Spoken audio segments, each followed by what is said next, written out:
Hi, I'm Matt. And I'm Dean. Welcome to the Real DMV, your backstage pass to all things film-related in the D.C., Maryland, and Virginia area. Matt, I just want to take a quick moment to shout out to the subscribers and everybody that's tuned in to listen to us on Spotify and all of the attention that this has gotten on just the podcast here lately. Not for us, but for the simple fact that this is a resource to help actors, new and veteran, to put the talent that the DMV has out there on display, and just let everybody know what the DMV has to offer. So shout out to everybody out there that's subscribed, liked, sent in your positive comments, your constructive criticism. Keep it coming. We really appreciate it. Absolutely. Couldn't agree more. We have a guest today. Do we? We do. Not unlike any other day, huh? This is unlike our intro where it's just you and I talking between two ferns. This guest today, I consider her a friend. I consider her a mentor.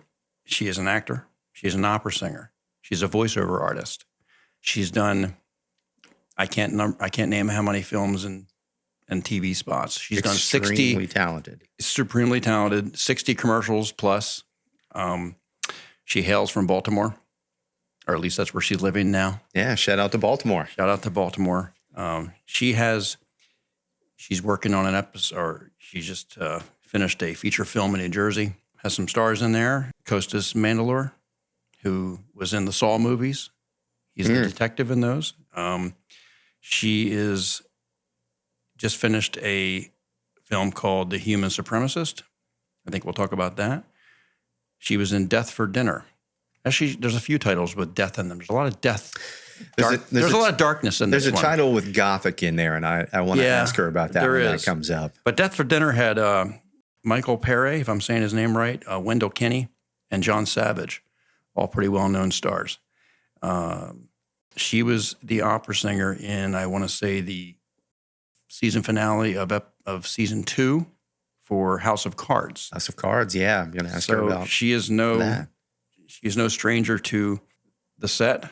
We want to welcome the great Annie Gill. Annie Gill. Hey. High five. Our studio audience gets a little excited. So, yeah, welcome, Annie. Great to have you. It is very nice to be here. That was a lovely intro. Thank you so much. You're welcome. It only took 19 takes. There's so much to say, too, though. You've done a lot.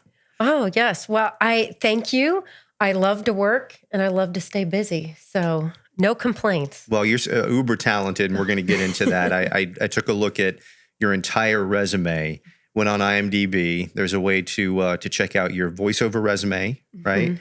Mm-hmm. We'll get into your music background, but then there was one where it's full background, full resume, and I think it was 5 or 6 pages long, and I mean, a lot to discuss.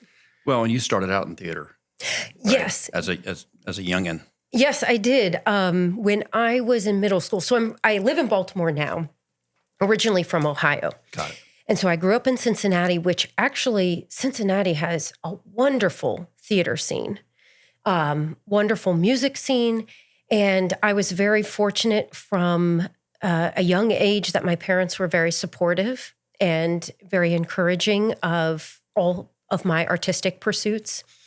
And so I started out in theater really in choir when I was in elementary school and music lessons, and then theater in middle school. But then also when I was in middle school, I had professional theater engagements with the Playhouse in the Park, which is a great regional theater in Cincinnati. And I was in their Christmas Carol for 2 years as Fan the first year and then Martha Cratchit the second.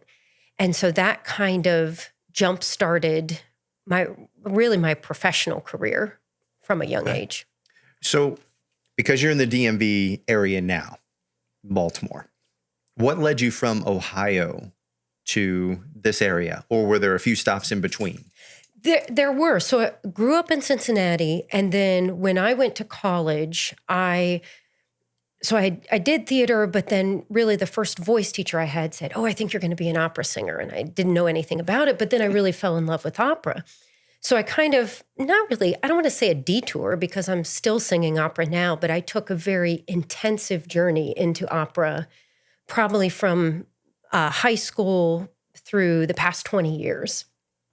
And I went to Indiana University for my undergrad, which is a wonderful school for music. And then I went to Boston University for my master's. And I ended up in Baltimore because I went to Peabody after that. I had sung with somebody else, and I was really interested in their teacher. And Stephen Rainbolt, was on the faculty at that time at Peabody. And so I came, and then I thought, okay, I'm done with school. That's enough of school. But that's what led me to Baltimore. And my plan at the time was never, I'm going to settle in Baltimore, but it just kind of happened. At some points I thought, maybe I'll go to New York, but that just kind of never materialized. And for a while too, it was very much encouraged for opera singers to go to Europe.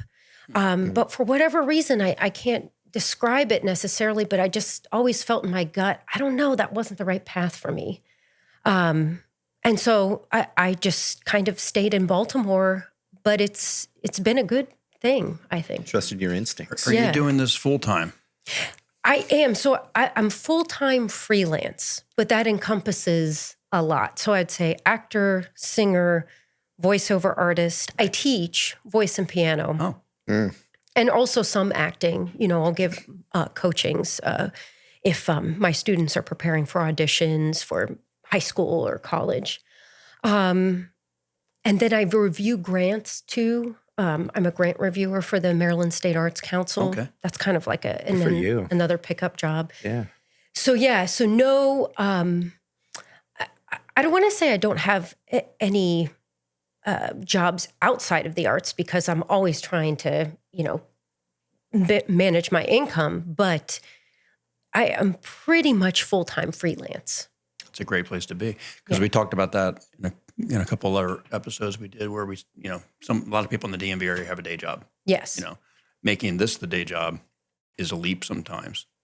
Yeah. And it for me, it kind of happened gradually. Of course, the pandemic changed everything. Before the pandemic, I was teaching a lot more, but I had a studio in Crofton and it was kind of geographically based there. And then during the pandemic, my husband and I and my daughter, we moved to Towson.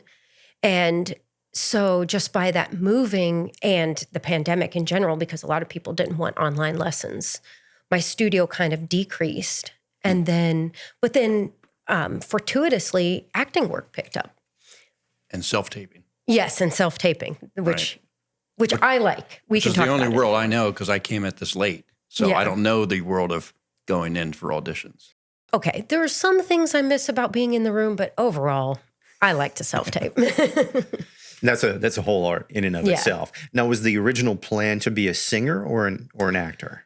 Well, I think it's changed. When I was, I will say I've always been some type of artist. I've always been a performer. A creative? Yes, yeah. I think so. That's always been me. When I've had to work other jobs outside of the arts, I'm like, ugh. Yeah. I feel you. Kind of drug myself through them. But so I really wanted to be a serious, probably Shakespearean actress at first, as much as you can be at 13, Sure. But then my again, kind of fate taking you along different paths. My mom was a lawyer. She's retired. And one of her fellow lawyers in her firm was also an actor, and he would act on the side.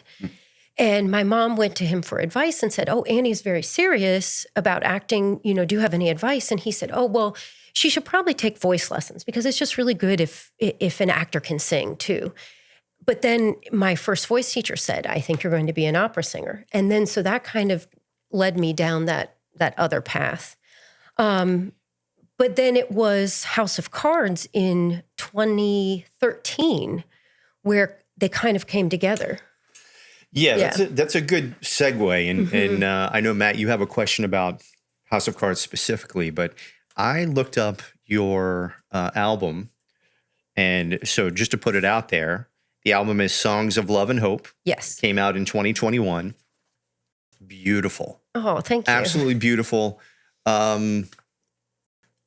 I don't know what you were saying because as it turns out, so let's go back here. You speak several different languages.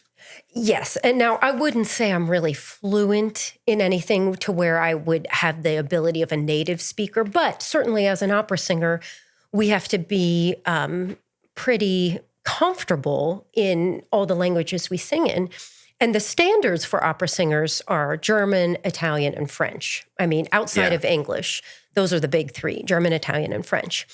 And then you can always expand to other languages. It can be for your own interests and then really what suits your voice.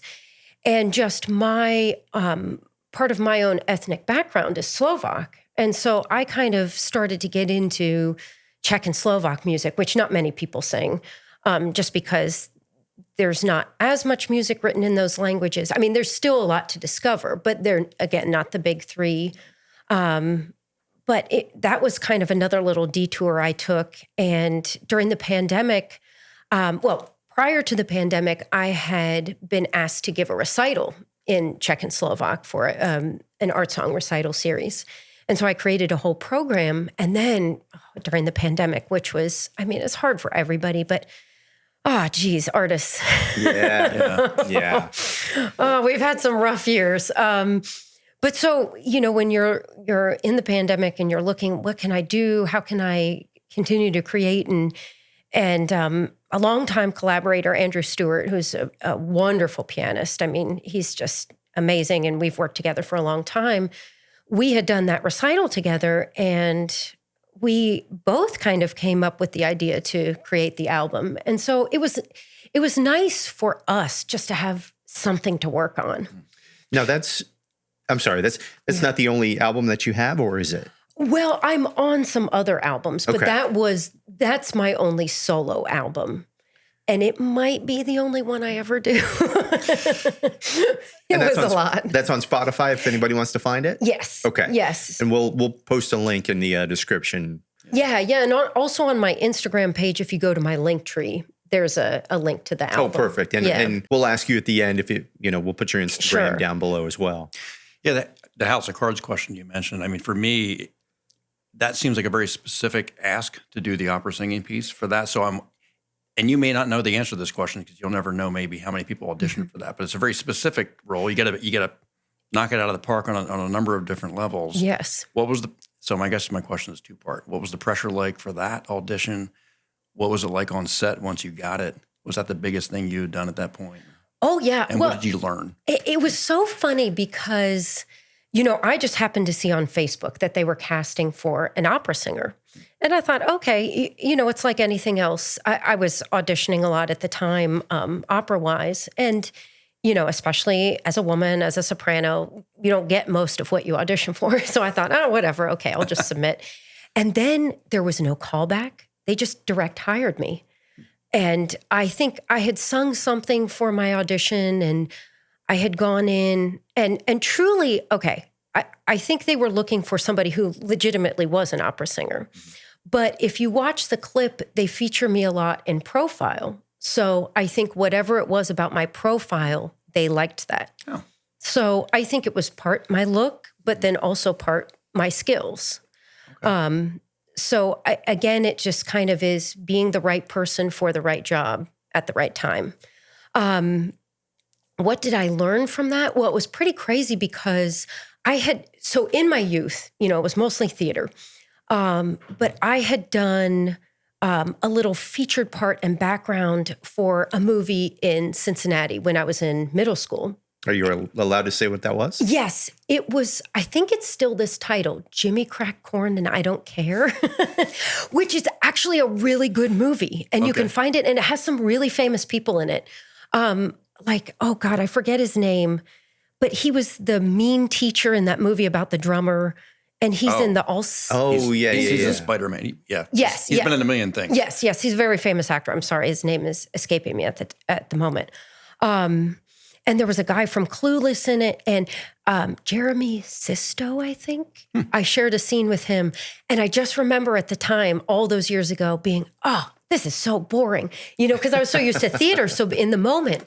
But I think then fast forward to House of Cards, I was like, oh, I get to relax, and there are options for other takes, and it's just how you mature as a person too. But what did I learn from that experience? Well, I think I learned, oh, I have all of these transferable skills. I don't have to just be blinders on. All I can do is be a soprano and be an opera singer. I can do all these other things. And I was not really tapping into my other abilities. And now that's partly the opera industry too. I don't mean to throw them under the bus, but it's true. It has been a stigma for a long time as an opera singer, that's all you can do. And if you're not totally focused on that, then you're not serious. But kind of life, and certainly within the pandemic, it's like, God, I mean, you can't rely on any one thing. You got to branch out and you got to adapt and pivot. But then I also learned, oh, okay, if I want to do this, I have a lot more to learn because I had not really worked as an on-camera principal. Okay. So, yeah. Mid-Atlantic Actors Forum? Screen Artist Forum. Screen Artist Yes. Forum, okay. We talked backstage. You wanted to mention something about that. Yes. So what I love about the acting community, particularly in the DMV, because even though I'll go all over to work, this is my main area of working, I feel that actors in this area are so incredibly supportive on the whole. And people are very generous with information. Agree. Even if, I remember from your first podcast episode when you were talking to each other, how you were going for the same role, but you really helped each other. Right. Yeah. And that's not a fake put on. That's really how people are in this area. Yeah. And my friend, Katie Culligan, who I met through theater, we worked for the Washington Savoyards together, which unfortunately they no longer exist. But we did a production of Iolanthe together, I want to say 2010, 2011. And we connected there. And she's a lovely actor, just a great person. We even had a long phone conversation yesterday. She is a friend of mine, but also a wonderful colleague. Katie, started this forum, I think during the pandemic too, as a way for actors to connect with each other and also to share information. And it's free. That's what I always say. It's the number one caveat is because so many, as any kind of performer, I feel that people can approach us and say, oh, let me help you. But then here, it's this charge. Yeah. And you want to invest. To get you coming and going. Right. You want to invest, obviously, in your development and everything. But it is refreshing to have something out there that you don't, not another charge. Yeah, there's no shortage of people that I'm learning I can just reach out to and ask a question. And they're going to give me that advice. Absolutely. So. Yes, so we Katie runs the meetings, and it's on Zoom. They meet about every 3 weeks. That's you did link me up with that. I have not yet attended one, and that's the one you said, oh, send me the link for that. Yes. Yeah. Okay. Yeah. I need to get involved with that. Yeah. And we had one in-person meetup, which was just a fun, like, out to dinner thing. I think that was almost a year ago, but through there, I've met my voiceover coach. I've met so many other actors in the area, and it's just she picks a theme and a topic, I think, for Yes. each episode, right? Yes. So, and then it's just an open forum where people can discuss, or did they bring in speakers? Sometimes she brings in speakers. Like we have a mutual agent, Paige Gold, in the area, and I know she Shout out to Paige. Yeah, shout out to Paige. Yeah. Paige is wonderful. Paige is also my agent. Oh, in this okay. area. Okay, there we go. Yeah. Paige. Yeah, she's great. She's great because she handles a lot of the military filming contracts and Rocket Media and industrials. Yes, industrials. Yeah. And Paige is wonderful too. I will another shout out to Paige. She is a wonderful agent in that she really advocates for overtime too. She doesn't let that slide. Nice. She gets overtime for her actors. Paige is also an attorney. Yes. So she is very well versed in contracts and what's legal and what's not. So if you're worried about getting screwed over as an actor, she might be able to help with that. Oh yeah, that's important. Yeah, for sure. Going back to your voiceover theater days, because you do so much, the music, the voiceover, the acting. Well, I don't want to throw too much at you, but Sure. theater, on camera, and VO. Mm-hmm. The differences that you've experienced with each one of those, and whether or not there is a stigma with one against the other. You mentioned, being in opera, there is kind of a stigma where you can only do that. I also do VO and on camera stuff. And as a VO artist, sometimes I get the impression that you're only allowed to be a VO artist in certain circles. Can you speak to that at all, or? Well, maybe not in terms of a VO artist, because I feel like a lot of the work I've done has been remote. And so I'm kind of recording by myself. Or most recently, was it just last week or 2 weeks ago, I was doing kind of a hybrid project where it was an industrial and I was an off-camera narrator, but I was on set because I had to go back and forth with what they were doing on set for a mock counseling session. So and I haven't experienced that in terms of voiceover. But I certainly have enough friends that I could ask to see if they experience that. Maybe that's more in the audiobook world, or I don't know. I don't want to speak on it. I think it all can stem from, I like to read a lot about old Hollywood and just the initial years in Hollywood. And initially, there was a stigma that on-camera actors in Hollywood were not nearly as serious as theater actors. Theater actors were the legitimate actors, and on-camera was just all surface. Right. I think that stigma or stereotype can still exist. And even there, Denzel Washington has been quoted as saying, if you really want to act, you go to theater. That's where you learn how to act. I mean, Denzel is Denzel. Yes. Right. I would say both theater, all three, theater, on camera, voiceover, they all have their challenges. I think you have to have skills, a certain skill set for all three. I don't think one is easier than the other. And I mean, when we talk about one of the films, Death for Dinner, you want to talk about doing something hard on camera, give an entire production company night shoots 7 nights in a row.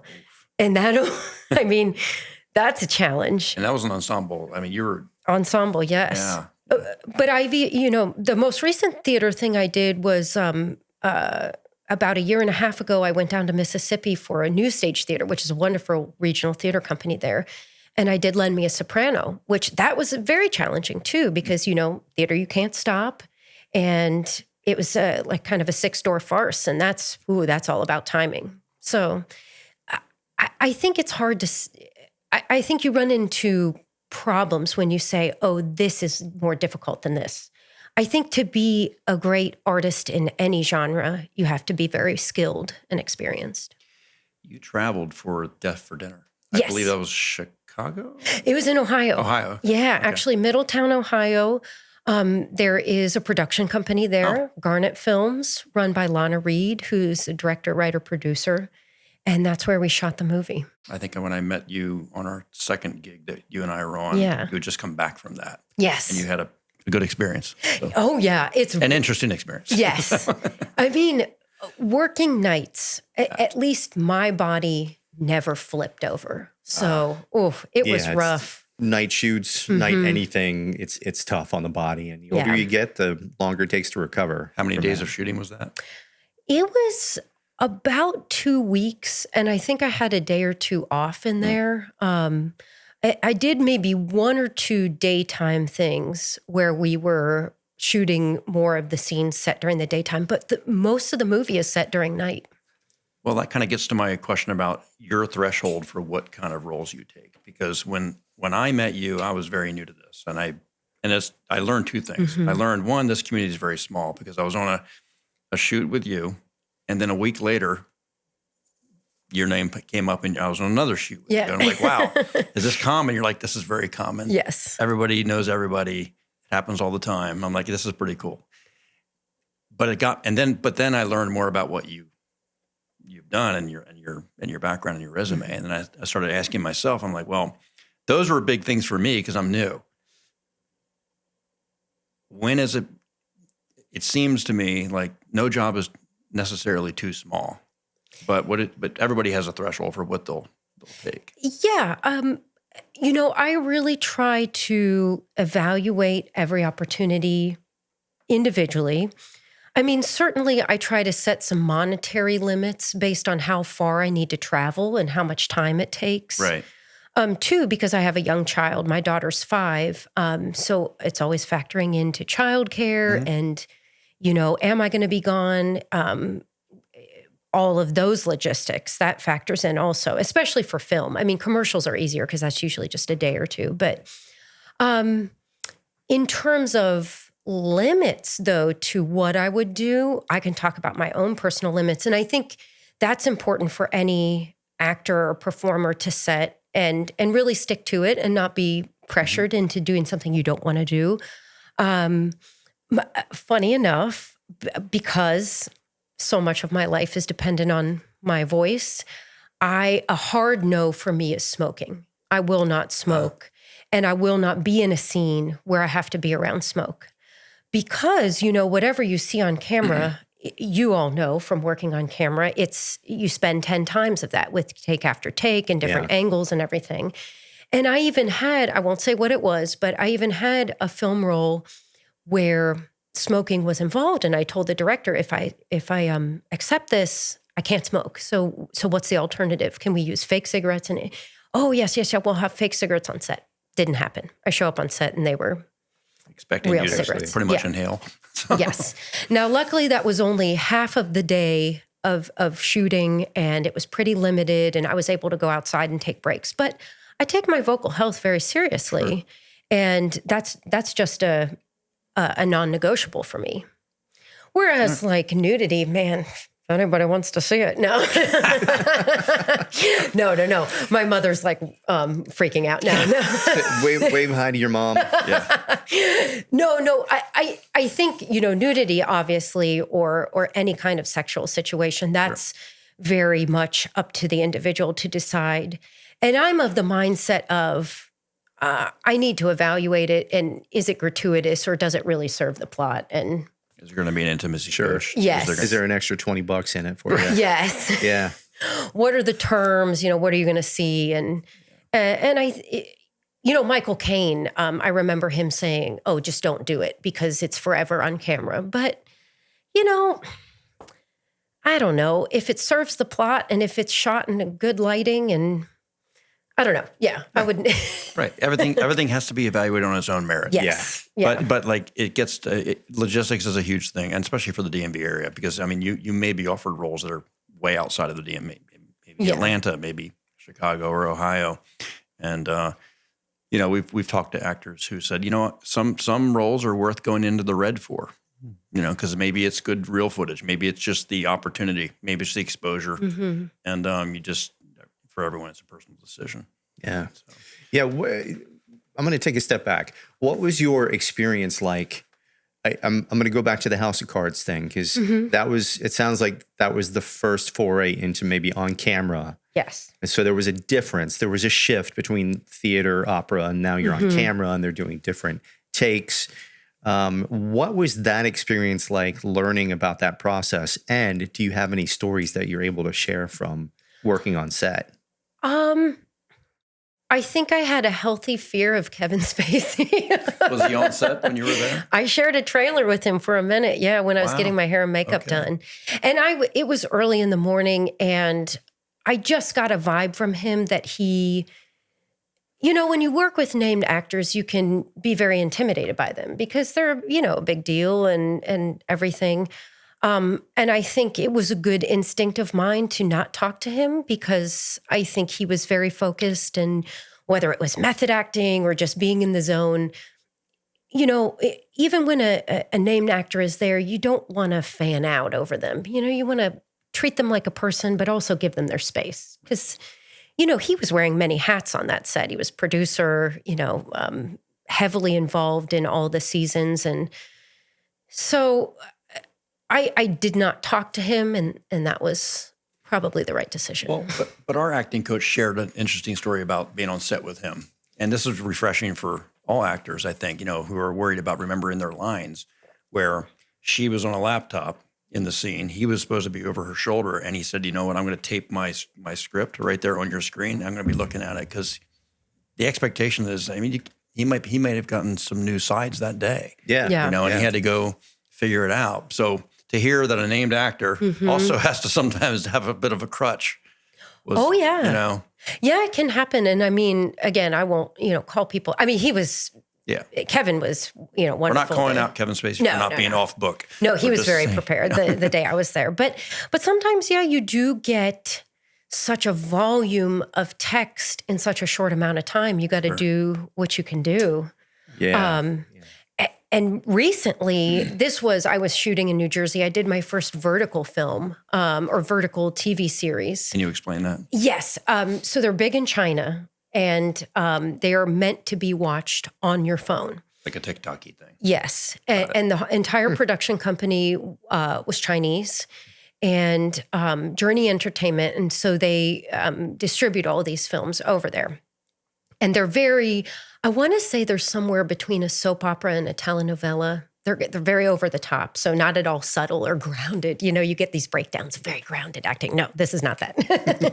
This is very, you can really be animated. But we were shooting 15, 16 pages a day, which is a lot. Wow. And it's already written, or are they doing tweaks as you're going? Already written, but tweaks to the sides overnight. So we would get the sides for the next day while we were shooting the current day. And sometimes it would change. And you would just go scene by scene, or you would do 2 scenes back to back. And it's kind of just shoving it into your short-term Pump and memory dump. and then, flushing it out. Now, they were really cool with me, though. I was allowed to improv quite a bit. I mean, and as long as I hit certain marks and stayed within the script. So I was able to have some fun with it too. Now, is Chinese one of the 20 languages that you know? No, Or sing in? No? Okay. And I even forget the one There were word so many. I learned. Yes. I won't even say anything because I'll probably cuss by accident. So I'm not I love it. Any funny stories from sets? Any sets? I'm trying to think funny stories. I don't think I do have anything super funny. Because we just watched the one where you're lying down on the couch for a the moving commercial, that looks company. funny. Yes. That was hilarious. I mean, it was supposed to be hilarious, but any outtakes of that, and how did they? And for those not aware, this is on Annie's acting reel as well. Yeah. So you played someone that looked like you were on a therapist couch. Yeah. That was roadway moving. Oh, well, I guess what was funny is those guys really were movers. So they were not actors at all. And they felt really awkward. And I had to kind of say, oh, no, you're fine. Just do your thing, because they were very authentic. I thought they did a good job. I guess if there was anything funny, probably one of the most physically difficult things I've shot was The Human Supremacist, which is out now streaming. And Streaming on? all platforms. I think I watched it on Amazon. Yeah, the premise of that one's interesting. Yeah. It's all about a cult, this is a real thing. There really is a cult of people who believe in photosynthesis and that you can survive on sunlight. And it's not even vegan, but taking it to the extreme of not eating anything. Now, obviously, you can't do that. You can pass out. But when we were on set for that, I think because we were just so delirious after being on set for many 12-hour days, out in the sun, out in the cold when we shot the nighttime scene. Was there anything funny? Well, it was just, there was a lot of good camaraderie, I think, because there was no glamour. I'm somebody who likes to have my hair and makeup done, and we weren't allowed to wear any makeup, no hair. Oh, you're living in a woodsy commune. Yeah. This is kind of dystopian. Yeah. So we just you just sink into your grossness. Where was that shot? Around here, in one of the parks around here, and actually at the director's father's house. We did a lot of the outdoor scenes out in the woods there. That's feature, or is it short? It's a full feature, Okay. yeah. Okay. Yeah. Here's what I always noticed about dystopian films, and even in the one that I was in, everybody's teeth still look fantastic. Nobody has makeup on, but the teeth are white as snow. It's Yeah. amazing. Yeah, we didn't really do anything about that. Well, I think because too with this movie, I won't spoil anything, but it's supposed to kind of trick you as to, well, how legitimate is this cult? You know, what is real and what is not. So, Is this the staring into the sun people too? Because there's a little bit of a cult around that where people believe they can get energy from just staring at the sun. Yeah, we didn't really do And that. blinded. I would not. Yeah. Yeah. No, I wouldn't recommend please it, don't. but no. Got it. It's just absorbing the photosynthesis. Got Yeah. it. Interesting. See your optometrist. Yes. Yeah. Immediately. We talked a little bit backstage about this, and it may be something you want to tell our audience. You know, challenges you've had as a female actor. Yes, there are many. I would say, of course, the pressures of aging are worse for women than they are for men. I mean, at least stereotypically, you know, men are allowed to age and be distinguished where women are. You have like two roads. You know, you can try to do as much enhancements to avoid aging, or you can give into it. But it's very easy, I think, for A-list actors like Emma Thompson or Kate Winslet, who have really spoken out about too much cosmetic surgery and aging, you know, just age gracefully. Well, they have very well-established careers and probably several Oscars between the two of them. And so it's a lot easier for where they can even, you know, produce their own films. And I remember listening to an interview of Kate Winslet where she was portraying this journalist, and she said, you know, I really gave into showing my wrinkles and all this. Well, easy for her to say, you know. But for somebody, if you're not a big A-lister, what do you do? I mean, I personally am fighting aging as best I can. You're doing a great job. Oh, thank you. And I am not ashamed to say that I do certain things to look better for camera because I personally, they're personal choices. I don't feel, nobody has said, oh, you must get Botox or you must get this. They have been choices for me, but they are things I think I have helped for sure. But also, I think just too, being an opera singer, we tend to not smoke because it's bad for your voice. I don't drink a whole lot just because I'm always watching my weight. And I think those things just over time have helped as well. But it's hard. It's hard when you see yourself, even self-taping, you know, oh gosh, the full body slate 360, like, you know, it really makes you say, okay, you know, all right. It's when you work on camera, you kind of look at yourself in a different way than the average person does, just because you're looking 360 all the time. You're hyper conscious of Yeah. it. Yeah. I mean, I'm pretty hyper conscious of it too, but You should be. I've tried the dieting. You guys look Matt great. reminds me all the time. I've tried the dieting and I've tried some other things, and I'm still trying it. I've resorted to begging and pleading and crying a little bit. So the dieting has gone by the wayside, and now I just find out where the director lives and just cry at their doorstep. Well, and truly, I think it's difficult to watch and stay in shape when you're on set, ironically, because you'll have a lot of downtime and you can't necessarily be like, hey, can I go for a walk? No, they need you in a certain place. Craft services. Yeah, craft services. Oh, you can run into problems there. Oh, yeah. Get snacky, especially after 4 or 5 hours, you know? Love craft services. Shout out to craft services and everybody that works for them. I'll see you soon. Yeah. Is there any topic you'd like? I mean, you know, looking back, you've had a good career. I would consider it that, and you have a lot of runway to go. You know, we've talked to other guests about is it ever too late to start? You know, you started early, but you also looks like you had your fits and spurts and figuring out, am I going to be an opera singer? Am I going to? Oh, Right, I don't have. right. It doesn't have to be a binary decision. You know, we'll be looking back. What would be your main advice for an actor in the DMV starting out, like in terms of Do I need an agent? Do I need a manager? Do I just dive in and start this and figure it out? Like, Yeah, I think, well, the advice I've been given is you don't need a manager because agent and manager are different.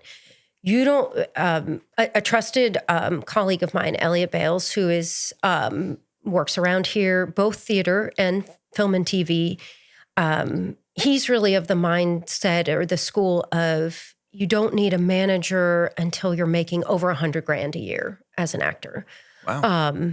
So just as a benchmark, I mean, and that's something that I have not decided to do. I've talked with managers, but it hasn't felt right. Just because you are giving them a cut of everything. Right. So that's something to take into account. Agents certainly help, but an agent has to have something to sell. So I think you can start to get experience before you reach out to an agent. But you don't have to have years and years, I don't think. And, an agent can work with just some basic experience. I think if you're first starting, I guess it depends where you're starting from. With me, I have always had acting classes, even though they might have been acting for the stage or acting for as an opera singer.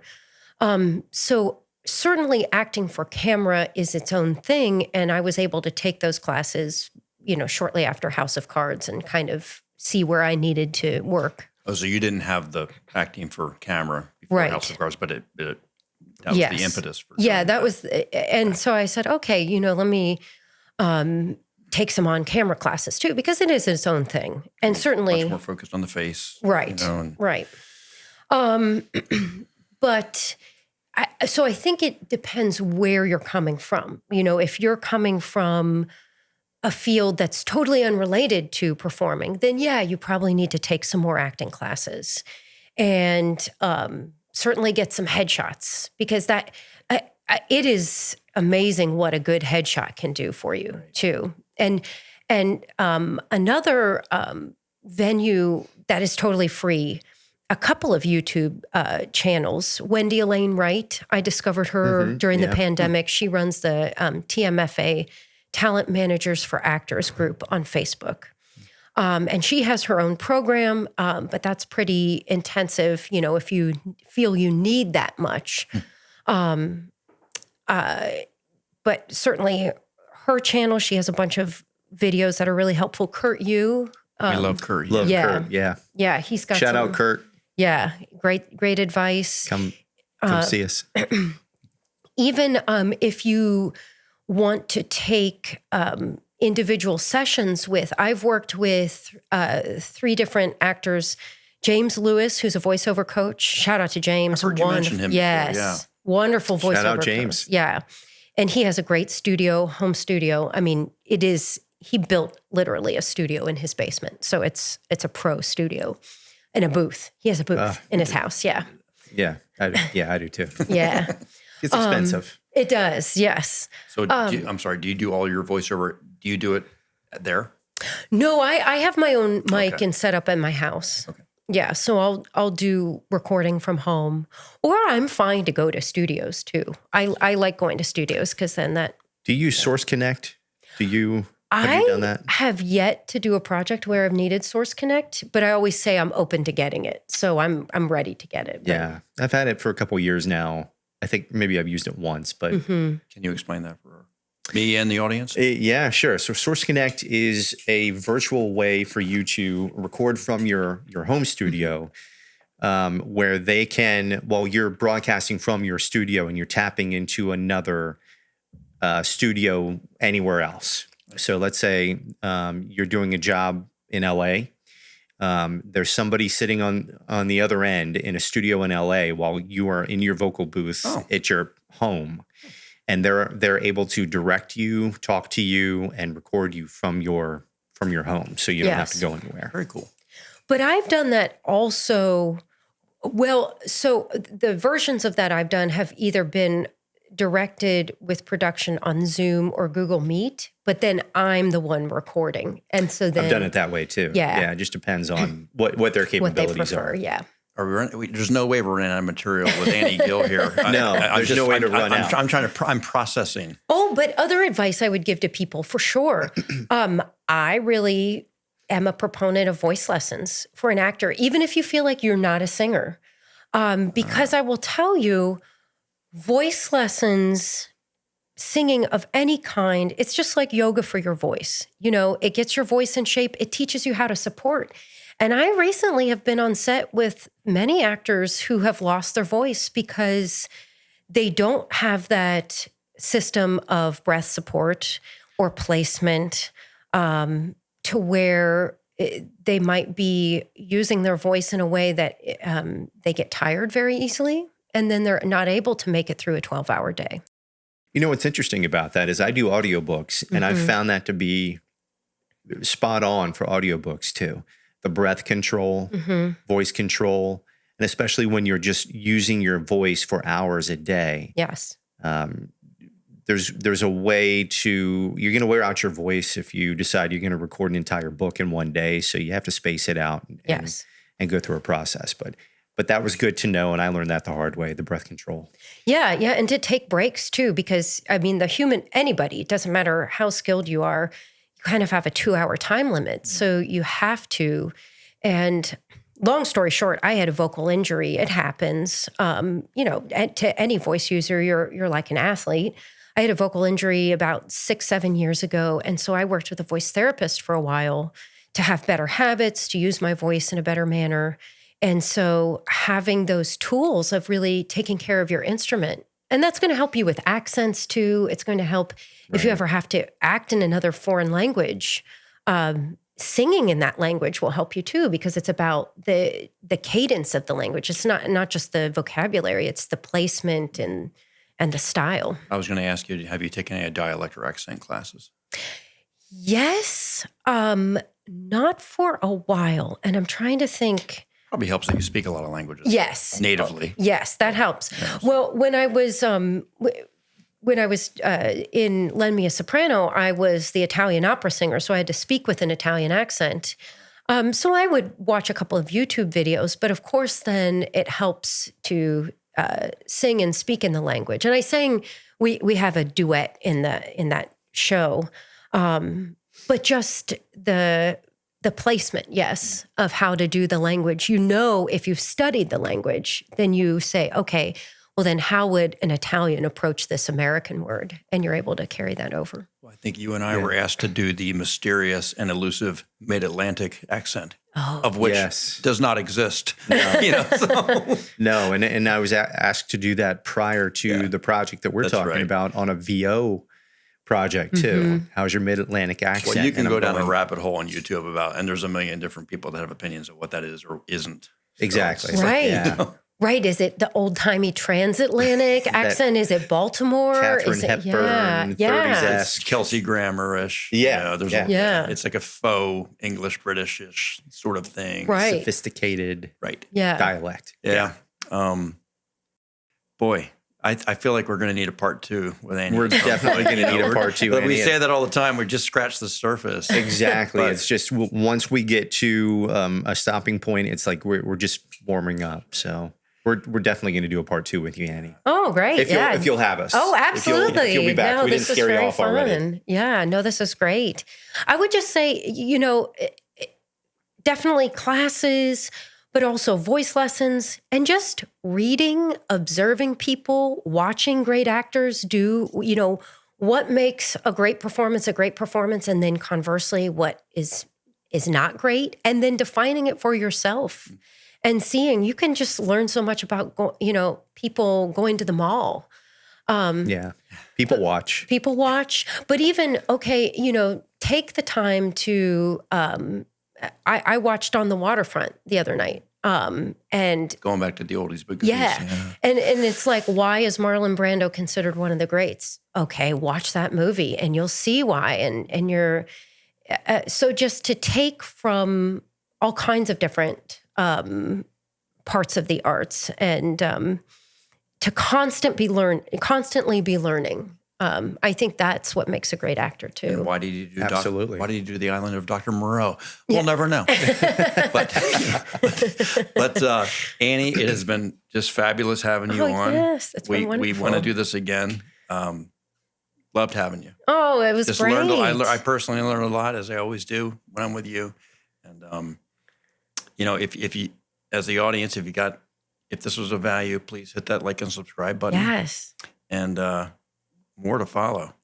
We'll put all of Annie's IMDb, Instagram, the Mid-Atlantic contact, Yes. those sorts of things in the description. So really appreciate everybody's interest and keeping up with us.